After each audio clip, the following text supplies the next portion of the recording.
Thank you, Mr. Chairman. Gentlemen, thank you for being here. I ask that your answers be brief because my time is limited. General Soleimani, the head of the Al-Quds forces, has more blood of American service members on his hands than any living terrorist. Under this agreement, the sanctions on General Soleimani are lifted.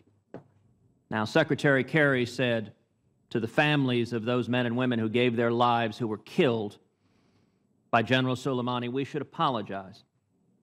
Secretary Carter, I understand that the Joint Personnel Recovery Agency has a classified list of roughly 500 American soldiers who were murdered by Iranian IEDs.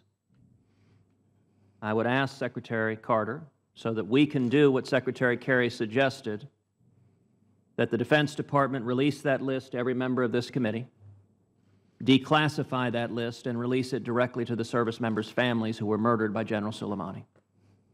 Well, let me look into that, and I'll get back to you, Senator. Senator, I never said the word apology. I never mentioned apologize. I said we should thank them for their extraordinary service. I never said a word apologize. Please, don't distort my words. Secretary Kerry, it is duly noted that you do not apologize to the families of the service members who were murdered by the Iranian military. Not what I said, Senator. Do you apologize or not? I don't want to put words in your mouth, so which one is it? I thank them for their extraordinary service, and I would remind them that the United States of America will never take the sanctions off Qasem and Soleimani. So, sir, I just want clarity. Do you apologize or not? Because you wanted to clarify that point. I said we thank them for their service, but we will not take the sanctions off Qasem and Soleimani. All right, Secretary Moniz, I want to turn to a different question. The single greatest threat to the United States if Iran acquires a nuclear weapon is that of an electromagnetic pulse. A nuclear weapon detonated in the atmosphere over the eastern seaboard that could kill tens of millions of Americans. On July 23rd, in testimony before Congress, you told the United States Senate you hadn't read the congressionally mandated Commission on EMPs and that you didn't know what an EMP was. That is incorrect. I said I did not know this 2008 report recommendations. I said I was quite familiar with the issue, and we all know about EMPs from airburst nuclear weapons. Secretary Moniz, so let me read the testimony verbatim so that I don't mischaracterize you. Senator Johnson, let me read what you said. Please. Senator Johnson, are you familiar with the EMPs Commission's 2008 report? No, I am not, sir. You're not? Do you know? Do you know what an EMP is? You'll have to explain it to me, please. I find that stunning. This is testimony. That was about the report. If you read further in the testimony, you will see my explicit statement. Of course I know about the issue.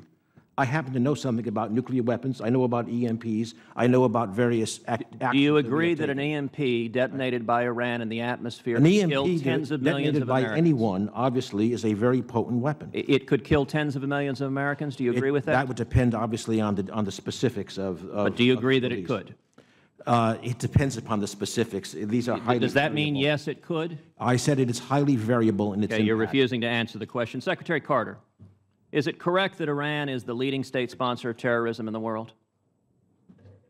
I was asked before, and I believe that's true, yes. Do you have any doubt whatsoever if in excess of $100 billion goes to Iran that some of that money will go to jihadists who will use it to murder Americans? I can't say that. I can say that their malign activities, about which we're extremely concerned, are quite well funded today.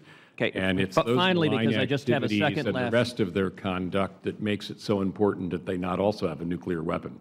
Finally, because I just have a second left, Secretary Kerry, you told Senator Lee that this was not a treaty because we don't have diplomatic relations with Iran. I would note that is directly contrary to the testimony you gave yesterday to the House. No, when you were asked, why is this not considered a treaty? And I will read your answer verbatim. Well, Senator, Congressman, I spent quite a few years. Sir, let me ask the question. You're not reading my whole answer because I also said what I just said. The Senator's time, I apologize, the Senator's time has expired, and I promised the witnesses that I would get them out as every member that wanted to was able to ask question.